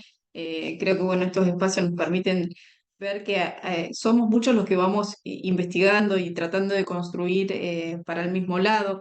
Evidentemente nos vamos a encontrar con una serie de factores que van a ser bastante difíciles, sobre todo en Argentina, ¿no? Con lo que se viene en estos años. Así que creo que la resistencia y la producción académica es el bastión de resistencia más grande que podemos llegar a construir y tener, y dar voz a los que no la tienen también es una obligación ética, ¿no? Evidentemente ese es el rol que debe cumplir la academia, si no, ¿para qué estamos? Pero bueno, son posicionamientos teóricos, políticos, ¿no? También. Eh, bueno, no sé si quieren compartir alguna apreciación más, si no, bueno, damos por finalizado el encuentro. Para mí ha sido un enorme placer haber escuchado y haber compartido junto con ustedes esta mesa, con experiencias tan diversas, con ponencias tan enriquecedoras, tan diversas, tan amplias. Eh, Así que bueno, desde ya les agradezco la participación, el compromiso, las ganas, la entrega con sus objetos de estudio, porque bueno, son cosas importantes, ¿no? Lo que hacemos es importante y eso está bueno, sostenerlo, defenderlo, cuidarlo como formas de resistencia. Así que bueno, de mi parte les agradezco la participación y bueno, haber compartido el espacio y el conocimiento también me llevó mucho.